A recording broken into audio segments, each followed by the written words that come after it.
명절 잘 보내셨습니까? 이번에는 연휴가 좀 길어서 이동이 참 많았던 것 같습니다. 이렇게 좀 쉬다가 다시 일상으로 복귀하려면 명절 휴유증이라죠. 또 만만치 않은 그런 휴유증이 있습니다. 오늘 이 수요 기도회를 통해 하나님의 말씀을 듣고 또 은혜 받고 힘 얻어서 내일부터 시작되는 하루하루의 삶을 믿음으로 승리하며 사실 수 있기를 주님의 이름으로 축복합니다. 수요 예배 시간에 지금 우리가 10가지 재앙에 대해서 좀 살펴보고 있는데요. 10가지 재앙은 하나님께서 애굽 사람들과 애굽 왕 바로와 애굽을 치신 하나님의 심판이다라고 말씀을 드렸습니다. 지난 시간에는 세 번째 이 재앙에 대해서 살펴보았는데요. 이 재앙을 통해서 두 가지 특별한 면이 있었다라는 것을 말씀드렸습니다. 하나는 아무런 사정 경고가 없이 내려진 재앙이었다라는 것입니다. 10가지 재앙 중에서 사전에 미리 바로에게 찾아가 경고하지 않고 그냥 내린 재앙은 3가지입니다. 세 번째 이 재앙, 6번째 독종 재앙, 그리고 9번째 흑암 재앙입니다. 그 나머지 7개의 재앙은 바로 앞에 찾아가서 하나님께서 이런 재앙을 내리실 것이다.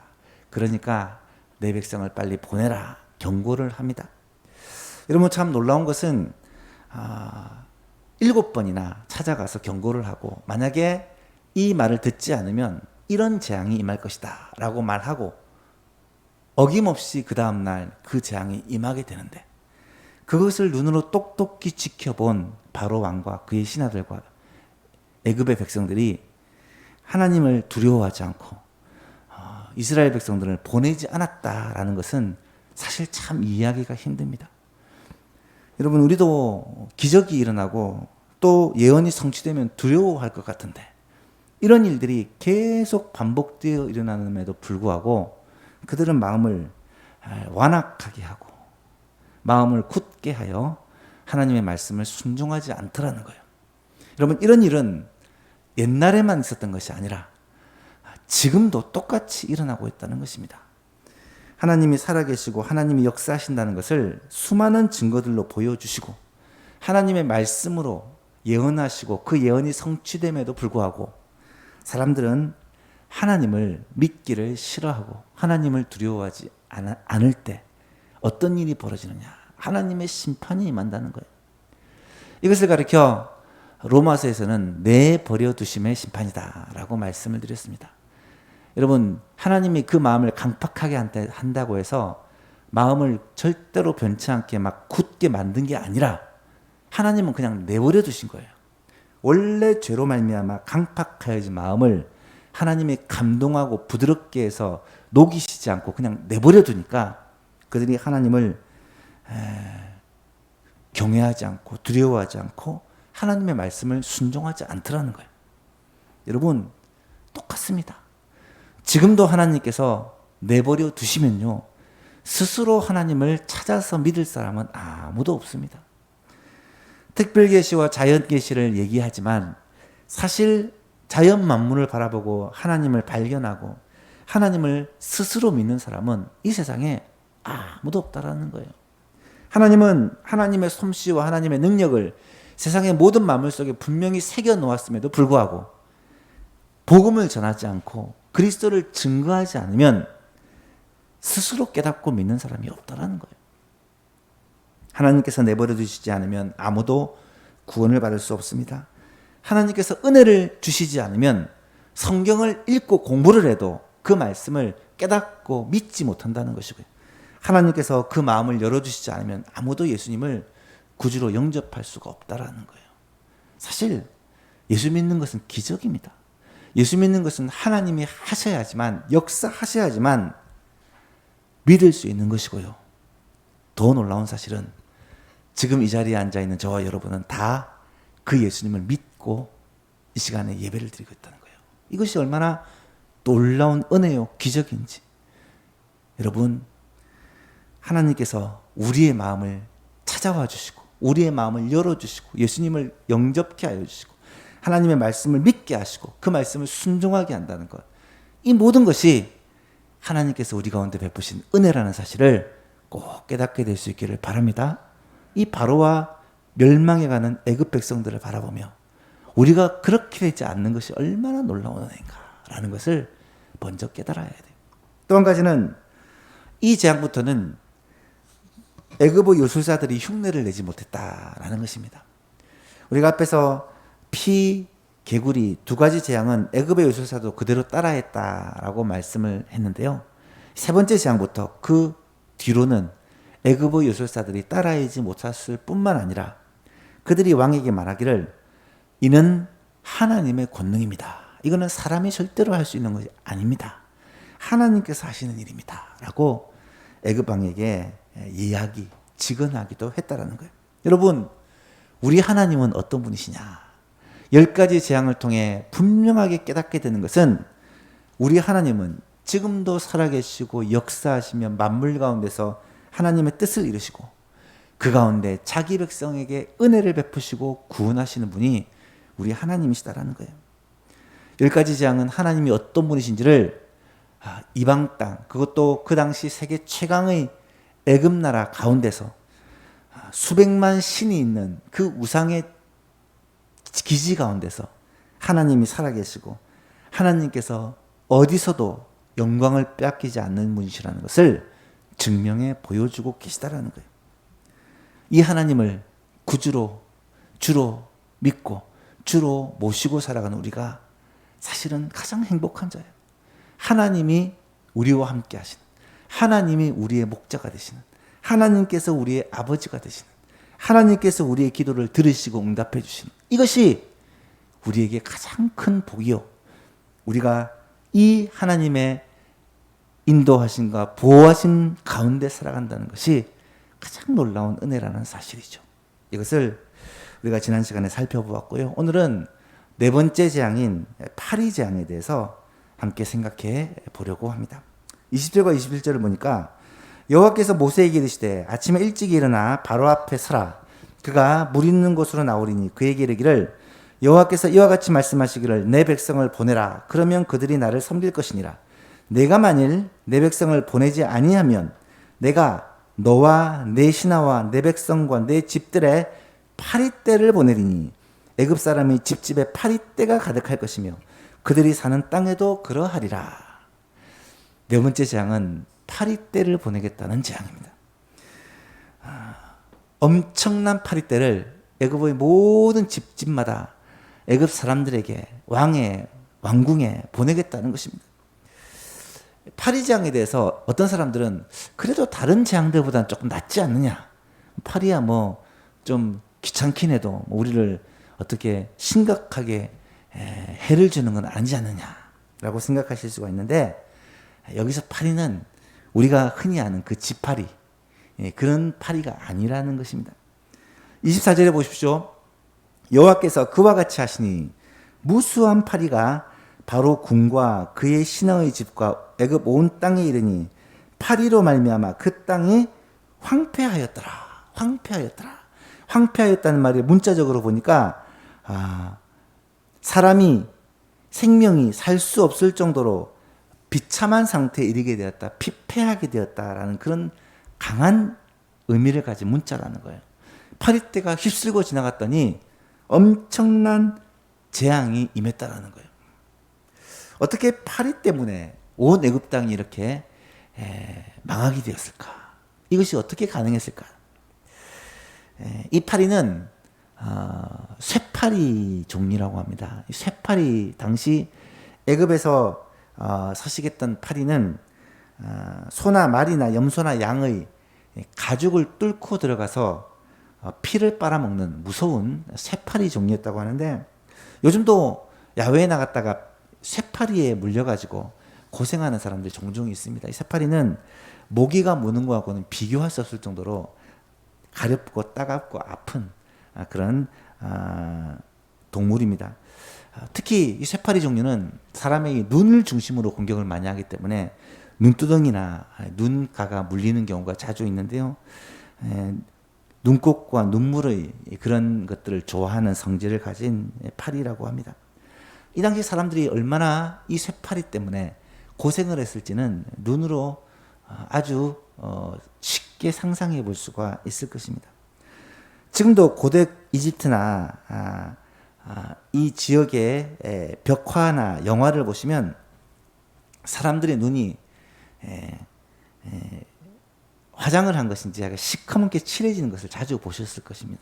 그것이 고고학자들에 의하면 미를 위해서, 아름다움을 위해서 치장한 것이 아니라 파리떼의 공격으로부터 막기 위해 향료와 약품을 눈가에 바르는 것이 당시 유행했고, 이것이 벌레들의 그 공격에 대비해서 하는 행위라고 합니다. 혹자는 이것을 아이섀도우의 시초다 그렇게 얘기하기도 하는데요. 어쨌든 그만큼 백성들이 이 파리 재앙으로 엄청난 고통을 겪었다는 것을 역사적인 그런 자료들도 증명을 해준다라고 합니다. 그렇다면 이 네 번째 재앙인 파리 재앙이 오늘 우리에게 주는 메시지는 어떤 것인가? 두 가지를 생각해 보고자 합니다. 첫 번째로 파리 재앙은 자기 백성을 구별하시고 보호하시는 하나님을 보여줍니다. 22절과 23절을 보십시오. 그날에 나는 내 백성이 거주하는 고센 땅을 구별하여 그곳에는 파리가 없게 하리니. 애굽 온 땅에 파리가 들끓는데 이스라엘 백성이 거주하는 고센 땅에는 파리가 없게 하리니 이로 말미암아 이 땅에서 내가 여호와인 줄을 내가 알게 될 것이다. 내가 내 백성과 네 백성, 바로 얘기한 말이에요. 내 백성과 너의 백성 사이를 구별하리니 내일 이 표징이 있으리라 하셨다 하라 하시고. 여러분, 파리 재앙부터는 놀라운 구별이 시작됩니다. 지금까지는 이스라엘 백성들이 거하는 땅에도 똑같은 재앙이 임했지만 이 파리 재앙부터는 이스라엘 백성들이 거하는 고센 땅에는 파리 한 마리도 날리지 않았다라는 것입니다. 애굽 지역에는 파리가 득실득실거려도 그들이 고센 땅, 하나님의 백성이 거하는 땅에는 오지 못했다라는 것입니다. 여기서 중요한 포인트가 뭐냐면 내 백성이라는 말입니다. 22절에 또 나는 내 백성이 거주하는 고센 땅, 하나님이 내 백성이라고 얘기하고, 23절에도 내가 내 백성과 너의 백성을 구별하리니 내 백성이라고 말하고요. 사실 20절과 21절에도 내 백성이라는 말이 나타납니다. 이 내 백성이라는 말이 20절, 21절, 22절, 23절 계속 반복해서 나타나는 이유는 하나님께서 이스라엘 백성들을 나의 백성이라고 강조해서 말씀하시는 거예요. 23절에 보면 특별히 내가 나의 백성과 너의 백성 사이를 구별하리니, 내 백성과 네 백성 사이를 구별하리니 내일 이 표징이 있을 것이다. 사랑하는 예수님 성도 여러분, 하나님은 지금도 이 세상 가운데서 자기 백성을 구별하시는 분이세요. 하나님은 지금도 세상 속에서 자기 백성들에게 은혜를 베푸시는 분이십니다. 세상 사람들을 똑같이 공평하게 대할 것이라고 생각하십니까? 그렇지 않습니다. 하나님은 온 땅을 감찰하시고 주관하시지만 자기 백성들에게는 특별한 은혜를 베풀고 계시다는 거예요. 하나님은 수많은 환난과 어려움으로부터 자기 백성을 보호하여 주십니다. 죄로 인한 심판과 하나님의 재앙이 임하더라도 자기 백성들을 특별히 지키시고 보호해 주신다는 거예요. 물론 모든 재앙이 다 면하고 모든 것이 잘 된다는 말이 아닙니다. 하나님은 지금도 자기 백성들에게 특별한 계획과 뜻을 가지고 하나님이 함께 해주신다는 거예요. 코로나로 말미암아 온 세상에 재앙이 임하는 가운데도 하나님의 관심과 특별한 은총이 하나님의 백성들 위에 있다라는 것입니다. 네 번째 재앙부터 10번째 재앙까지, 아니 지금까지 계속해서 하나님은 내 백성과 네 백성을 구별하고 계신다라는 사실을 우리는 꼭 기억해야 할 것입니다. 우리를 지키시는 자는 결코 우리를 떠나지도 않으시고 버리시지도 않는다고 주님은 약속하십니다. 이 세상을 살아가면서 하나님이 우리 하나님이시다는 것, 하나님이 우리의 주가 되신다는 것, 하나님이 우리의 인도자이시고 보호자이시다는 것, 하나님께서 우리를 소망으로 인도하신다는 것, 이것을 알고 믿는 것이 얼마나 큰 힘이 되고 위로가 되는지 알 수가 없다는 사실입니다. 시편 121편 너무 좋아하죠. 여호와는 너를 지키시는 자라. 여호와는 너를 지키시는 이시라. 여호와께서 내 오른쪽에서 내 그늘이 되시리니 낮에 해가 너를 상하게 하지 아니하며 밤의 달도 너를 해치지 아니하리로다. 여호와께서 너를 지켜 모든 환난을 면하게 하시며 또 내 영혼을 지키시리로다. 여호와께서 너의 출입을 지금부터 영원까지 지키시리로다. 아멘. 하나님의 약속입니다. 예수님도 마찬가지입니다. 예수님도 제자들을 향하여 마지막 설교를 하시면서 6월절 전에 예수께서 자기가 세상을 떠나 아버지께로 돌아가실 때가 이른 줄 아시고 세상에 있는 자기 사람들을 사랑하시되 끝까지 사랑하시니라.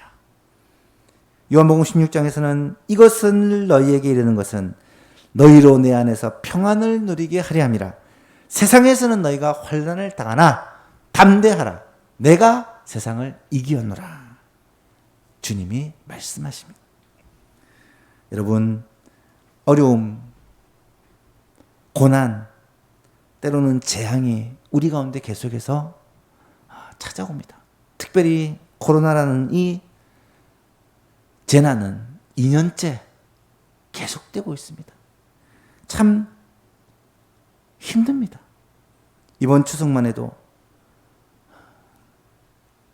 부모님을 오랜만에 찾아뵈었지만 형제들은 아무도 만날 수가 없었습니다.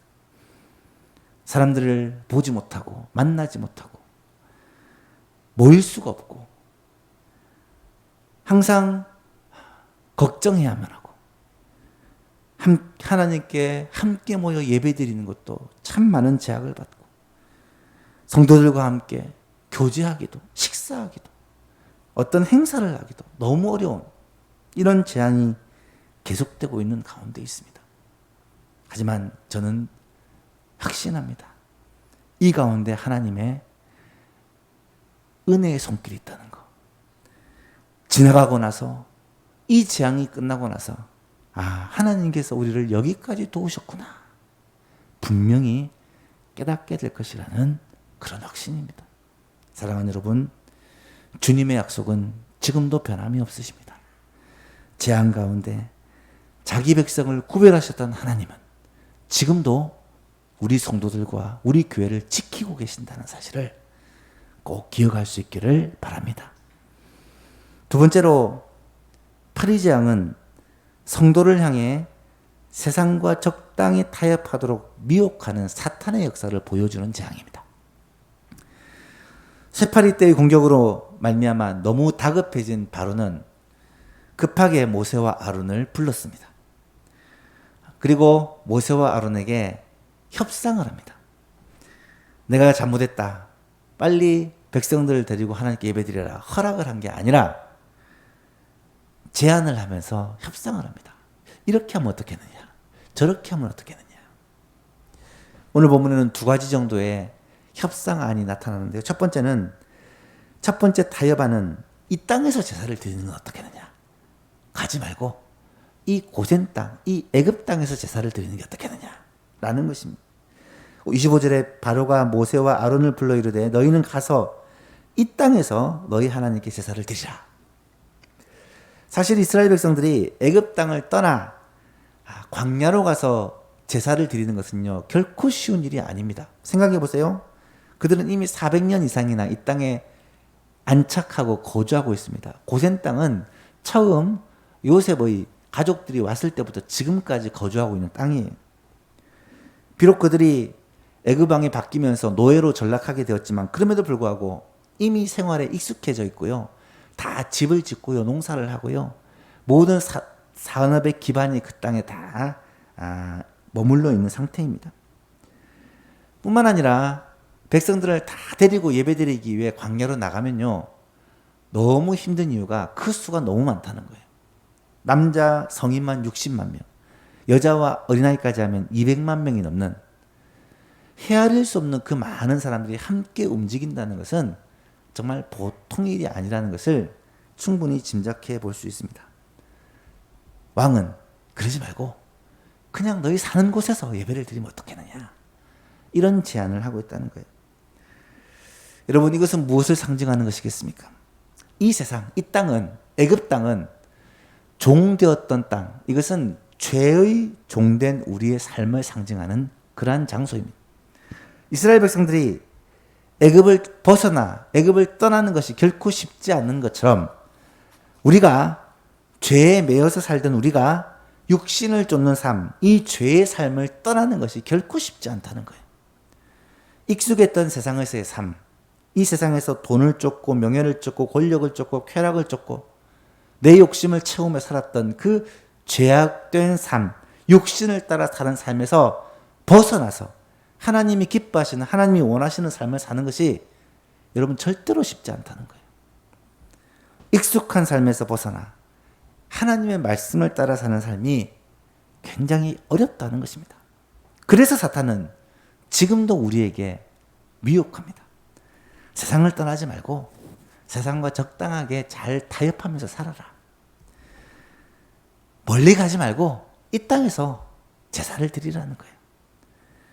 신앙생활이 중요하지만 공부도 중요하고 직장생활도 중요하고 가정은 더 중요하지 않느냐.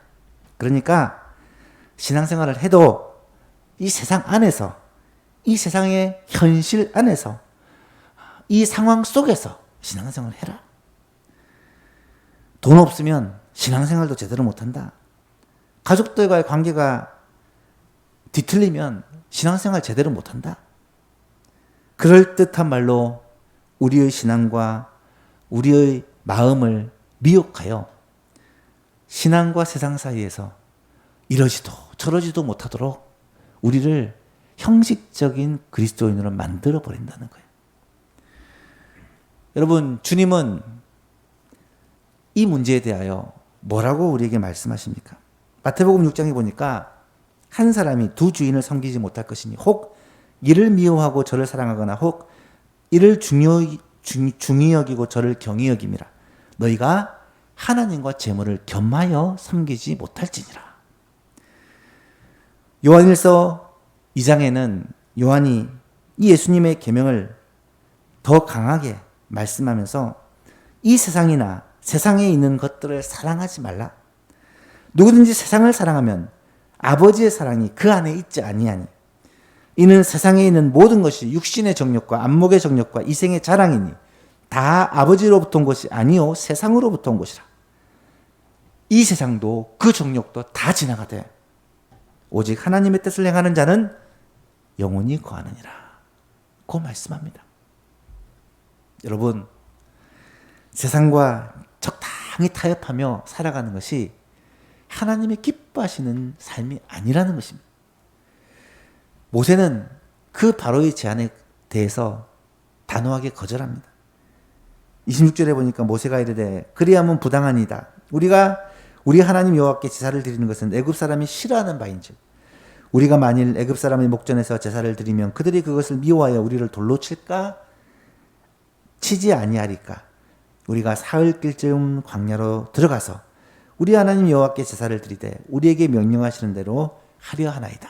여기서 중요한 것은 우리에게 명령하시는 대로 하려 하나이다. 하나님의 말씀대로 순종하겠다는 거예요. 당신의 말을 듣고 적당하게 타협하는 것이 아니라 하나님이 말씀하시는 대로 하겠다라고 지혜롭게 거절을 하고 있습니다. 그러니까 바로 이어서 두 번째 타협안이 들어옵니다. 두 번째 타협안은 무엇입니까? 가기는 가되 너무 멀리 가지는 마라 는 것입니다. 28절인데요. 바로가 이르되 내가 너희를 보내리니 너희가 너희 하나님 여호와께 광야에서 제사를 드릴 것이나 너무 멀리 가지는 마라. 그런즉 너희는 나를 위하여 간구하라. 하나님은 하나님의 산 호렙에서 하나님이 지정하시는 곳에 가서 하나님께 예배를 드리라고 하는데 너무 멀리 가지 말고 가까운 데 조금만 가서 그곳에서 예배를 드리고 후딱 돌아온나 이 말입니다. 여러분, 이 말은 사탄이 지금도 즐겨 사용하는 방법입니다. 예수는 믿되 너무 유별나게 믿지는 마라. 교회는 다녀도 광신자는 되지 마라. 뭐든 적당한 것을 적당하게 하는 게 좋다. 특별히 오늘날, 특별히 서울에 사는 그리스도인들에게 이것을 요구하는 것 여러분 아십니까? 한 달에 세 번 교회 가면 한 달에 한 번쯤은 가족들과 여행을 해도 괜찮지 않느냐? 주일날 교회 가면 되지. 수요일날, 금요일날 새벽마다 교회 가는 것 좀 너무하지 않느냐? 어떻게든 신앙생활을 타협하고 적당히 할 것을 요구하는 것.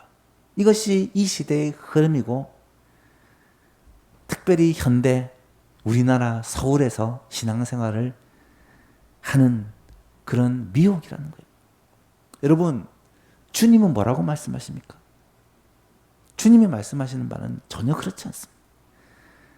마태복음 10장에 보니까 아버지나 어머니를 나보다 더 사랑하는 자는 내게 합당하지 아니하고 아들이나 딸을 나보다 더 사랑하는 자도 내게 합당하지 아니하며 또 자기 십자가를 지고 나를 따르지 않는 자도 내게 합당하지 않다라고 주님은 말씀하십니다. 마태복음 16장에 베드로의 신앙 고백을 들으시고는 예수님이 말씀하시면서 이에 예수께서 제자들에게 이르시되 누구든지 나를 따라오려거든 자기를 부인하고 자기 십자가를 지고 나를 따를 것이니라. 누구든지 제 목숨을 구원하고자 하면 잃을 것이요 누구든지 나를 위하여 제 목숨을 잃으면 구원하리라 찾으리라. 하나님께 한 발, 세상에 한 발 적당하게 걸치고 살아가는 것은 사실은 하나님을 믿고 의지하는 것이 아니라는 말이에요. 그리스도의 제자는 오히려 자기를 부인하고 자기 십자가를 지고 주님을 쫓는 자라는 것입니다. 하나님을 섬기는 것은 결코 적당하게 할 수 있는 것이 아니라 마음을 다하고 목숨을 다하고 힘을 다하고 뜻을 다하여 섬기는 것이 하나님을 섬기는 것이다 라는 것을 성경은 가르치고 있습니다. 예수님은 하나님의 뜻을 율법을 정리하시면서 이렇게 말씀합니다. 마태복음 22장에 예수께서 이르시되 내 마음을 다하고 목숨을 다하고 뜻을 다하여 주 너의 하나님을 사랑하라 하셨으니 이것이 크고 첫째 되는 계명이요 둘째도 그와 같으니 내 이웃을 내 자신같이 사랑하라 하셨으니 이 두 계명이 온 율법과 선지자들의 강령이다. 온 율법과 선지자들은 구약 성경 하나님의 말씀의 요약이다 라는 말씀입니다. 사랑하는 예수만 교회 성도 여러분, 오늘날에도 사탄은 끊임없이 우리를 향해 적당하게 타협할 것을 요구합니다. 우리의 마음을 자꾸 분산시키려고 애를 씁니다. 신앙생활에 올인을 하지 말라는 거예요. 신앙생활을 적당하게 하라는 거예요. 여러분, 적당하게 하는 것은 결코 주님을 기쁘시게 하지 못하는 것입니다. 하나님의 은혜로 말미암아 택하심을 받았고 하나님의 은혜로 말미암아 주의 백성이 된 우리가 뿐만 아니라 예수 그리스도의 그 보혈 공로로 말미암아 죄 사함과 구원을 받고 이 세상에 소금과 빛으로 파송되어 세상 가운데 살아가고 있는 저와 여러분이 적당하게 주를 섬기고 적당하게 예배하고 적당하게 말씀을 지키고 살아가는 것은 하나님이 기뻐하시는 삶, 그리스도인의 제자의 삶이 아니라는 것입니다. 하나님을 사랑하고 그의 계명을 지키되 마음을 다하고 목숨을 다하고 힘을 다하여 하나님을 사랑하는 것. 이것이 성도가 가져야 될 마땅한 모습이요 그리스도의 제자가 살아야 될 합당한 삶이라는 것입니다. 예수만 교회 성도 여러분, 오늘 이 말씀을 우리가 묵상하면서 자꾸 적당하게 신앙생활을 하고 타협하는 이 사탄의 미혹을 분별하고 주님의 뜻이 무엇인지 하나님의 뜻이 무엇인지를 명확하게 분별할 수 있는 그런 성도님 될 수 있기를 간절히 바랍니다. 말씀을 맺습니다. 네 번째 재앙인 파리 재앙은 오늘 우리들로 하여금 세상과 타협하는 신앙생활에 대하여 경고를 주는 말씀입니다. 지금도 이런 미혹이 끊어지지 않고 계속되고 있기 때문이죠. 특별히 대한민국, 서울 이곳에서 말입니다. 참 부끄럽지만 발전을 하고 복잡해질수록 우리의 신앙이 자꾸 이 세상의 흐름에 휩쓸려 간다는 사실을 우리는 깨달아야 합니다. 사랑하는 성도 여러분, 그런 가운데 특별히 코로나라는 이러한 재앙은 우리의 신앙을 더 세상과 하나님 사이에서 갈등을 하게 만드는 것 같아요. 그전에는 당연히 수요일, 금요일 새벽을 깨웠던 분들이 코로나를 핑계대고 적당하게 조금씩 게을러지는 우리의 신앙생활.